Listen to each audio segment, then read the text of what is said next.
Hello, everybody. My guest today is Erik Wolf. He cooks 30-minute meals in 15, and he runs a 5-minute mile faster than you. So with over a quarter century of experience gathered over the last 20 years, he's decided marketing should be more efficient too.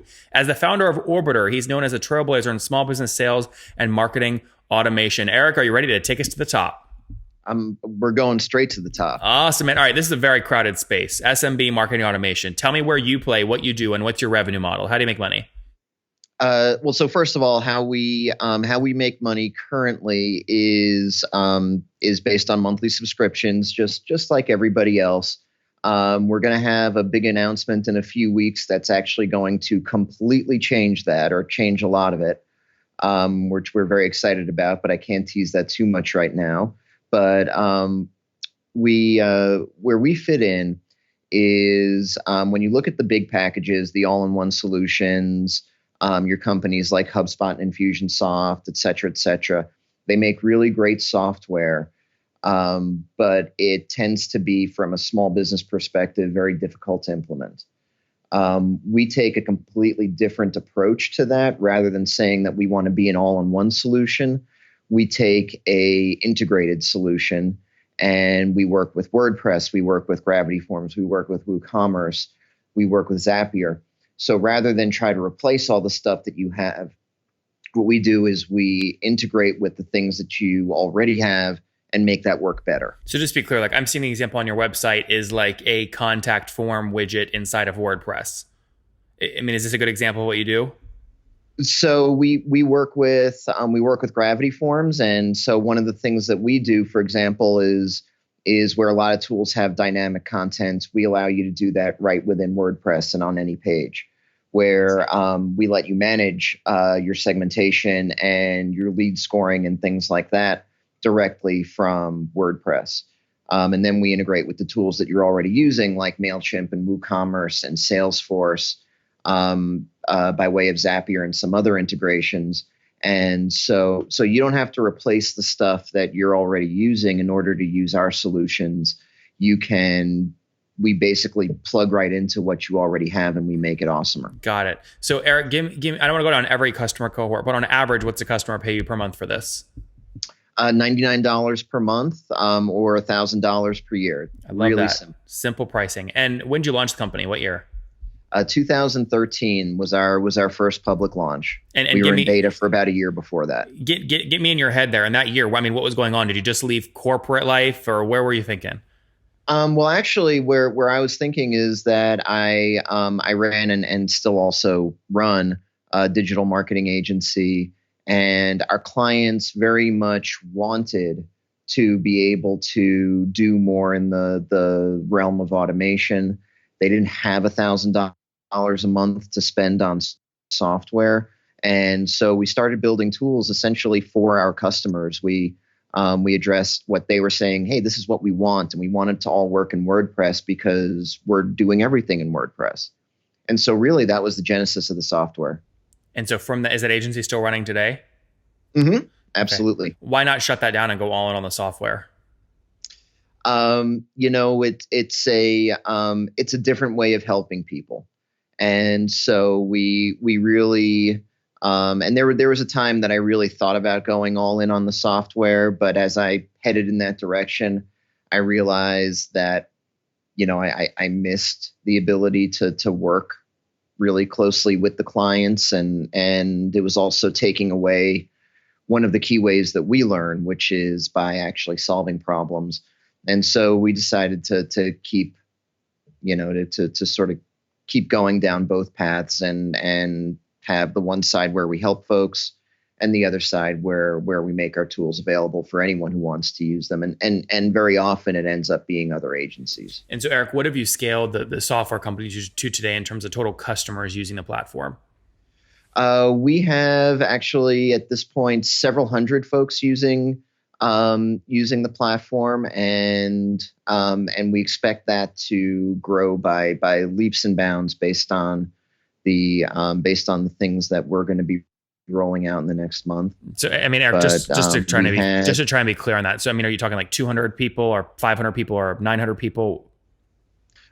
500 is a good number. Okay, got it. So I mean, the reason the reason I'm doing this, I'm trying to triangulate kind of growth. So 500 customers paying $100 a month. You guys are doing about 50 grand per month right now in revenue.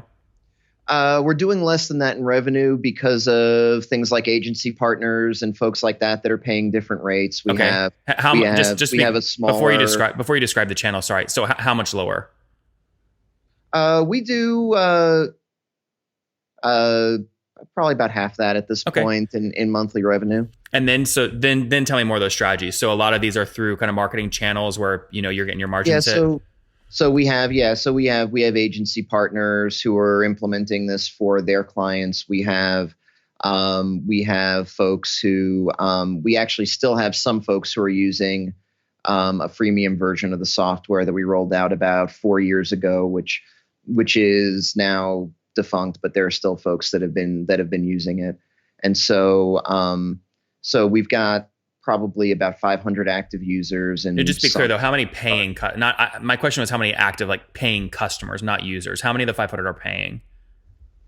About 350. Okay, that's still healthy. And then what's growth look like? So a year ago, what were you doing per month? So our growth has been over the last 2 years a little bit flat, and it's one of the reasons that we're actually completely changing our model. Okay, so it was about 25,000 about a year ago as well per month. Yeah. Okay, and so this is a great spot to be. So you identified a problem, the company's flat, you got to make changes. What are the tests that you're going to run to try and change that? We're actually about to do something, and I can't tell you exactly what it is. In about a month, I'll be able to. But we're about to do something that no one else in this industry. By the way, Eric, this won't go out until literally 8 months from now. So by the time this is out, your new thing will be live for 6 months. So what is that new thing? Oh, is that right? Yeah. Oh, they didn't tell us that. That's okay. Yeah, but what's the new thing? What's the test that you're going to run? It's not a test. Actually, we're actually changing the entire model, and ORBTR is about to become a charitable nonprofit 501c3. Okay. And what that's going to allow us to do is basically make our tools available free of charge to many small business owners, including women-owned businesses, veteran-owned businesses, minority-owned businesses, nonprofits as well. How do you pay the developers to keep developing it and keeping bugs out? Well, actually, in the new model, we're going to be able to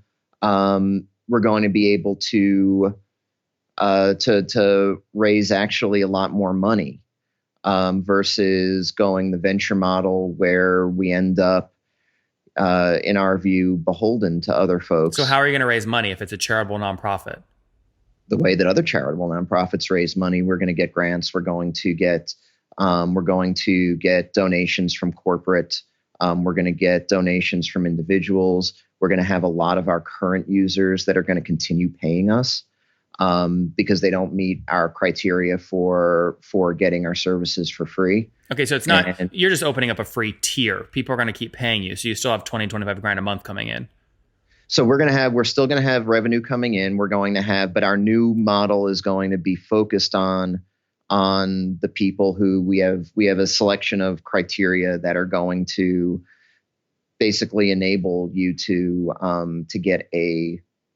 get free license and access to all of our materials. We're going to be developing education to wrap automation around with. One of the problems with marketing automation is that you give people a fishing pole and they still don't know how to use it. And that's a problem that as a software company, it's very difficult for us to solve profitably. By the way, it's even more difficult as a marketing agency to solve profitably because margins are way lower in an agency. Correct. And so in this case, what this allows us to do is put formal education programs together. We're going to be able to fund those through donations, through corporate sponsorships. Do you have any of those lined up, Eric? I'm curious what gives you the confidence to do this. Do you have a grant lined up or a corporate sponsor lined up already? I can't disclose them, but yes, we have one grant lined up and one corporate sponsor lined up. It's not official. Okay. It will be in the next couple months, but don't name the name because I'm. But curious. Yeah, we're hold the name back for confidentiality reasons. But I mean, are we talking $100 grand or $1 million grand? What's the general size here? We're going to be getting access to at least 100 grand off the bat, and then we're going to be able to continue to raise money. Is the great thing is we had a model that we were looking at in the for-profit realm that would allow us to do something like this through sponsorships and things like that, but it changes who our customers are. If you start getting corporate sponsorships, they start expecting something, and our customers stop being the people that are using our tools and interacting with us, and they start being folks who are they're corporates. But didn't you just say you're going to get donations from corporate? So you're still going to be beholden to them. Not in the same way, because they're not going to be a customer. They're going to be making a donation. Yeah, and they're going to say, if I make this donation, you've got to do X, Y, and Z. I mean, people don't just make donations to make donations. They have expectations. Correct, but it's not going to be an advertising sort of play where they're going to say, hey, we're going to make this donation and we're going to expect, X conversion rate on leads. They're going to say, we're going to make this donation and we expect our logo to be on your website. Yeah. It's a completely different game. How big's the agency? Eric, we're running out of time. How big's the agency side of your business? We have a boutique agency. We work with small and mid-sized businesses, and we're about 6 people. Okay. And where is everybody based between the software company and the agency? Except for one person, we're all in the Denver Front Range. Oh, I love Denver. My mom lives in Loveland and loves it out there. It's a beautiful place to be. How many people are you at? So 6 on the agency. How many on the software side? 3. Okay, so 9 folks total. Mm-hmm. That's great. Okay, very good. And so the official month, now everyone obviously listening to this, it will have already happened, but it sounds like this change is going to be happening in October of this year, 2018? It's going to be in either late October or early November that we're going to be able to make this announcement, and it's super exciting, and we're super psyched. That's great. Very good. All right, Eric, let's wrap up with the famous 5. Number 1, what's your favorite business book? My favorite business book is Blue Ocean Strategy. Number 2, is there a CEO you're following or studying right now? I'll tell you, there's a CEO that I'm not following. Elon Musk is somebody who I've always sort of held in high regard. I love those guys, but I feel like he's lost something in the last few months with the, with there's a jerkiness to what he's doing right now, and I don't quite understand it. So I'm curious to see whether things are about to go wrong or whether he's got a plan. That's something that I'm watching. Yeah, I don't blame him. I'd be jerky too if I was the most short sold stock in history to the tune of trillions of dollars. I totally get where he's coming from. I would be a little crazy too. Number 3, what's your favorite online tool for building your business? My favorite online tool is actually it's Slack. Okay. And makes us faster. Number 4, how many hours of sleep do you get every night? Probably about 6. Okay, healthy amount. And what's your situation? Married, single, kiddos? I'm a single dad with 2 kids. Oh, great. And are they kind of working in the business yet? Are they out of the house or still young? No, still young, still in elementary school. Or one's in middle school, one's in elementary school. So we've got a little while before they're fully integrated into online marketing, but we'll see. And how old are you, Eric? I am 41, almost 41. Last question. What do you wish your 20-year-old self knew? I wish that my 20-year-old self could see what Google was going to become. Guys, there you have it. See what Google they weren't around then, but that thing, I didn't see them taking over the world, and now they're here. Guys, there you have it. Erik ORBTR launched in 2013, serving about 350 customers with online marketing automation, specifically with WordPress. They're doing about 25 grand per month in revenue. They're flat year over year, so they're making a major change, moving to essentially a nonprofit model where they'll take corporate donations and grants to keep growing the business. He's got a few of them lined up. We'll see how that transition goes. He's got a team of 9 people in Denver building, again, the SaaS company, the marketing automation company, and running his agency, which services the same demographic. Erik, thank you for taking us to the top. Hey, thanks.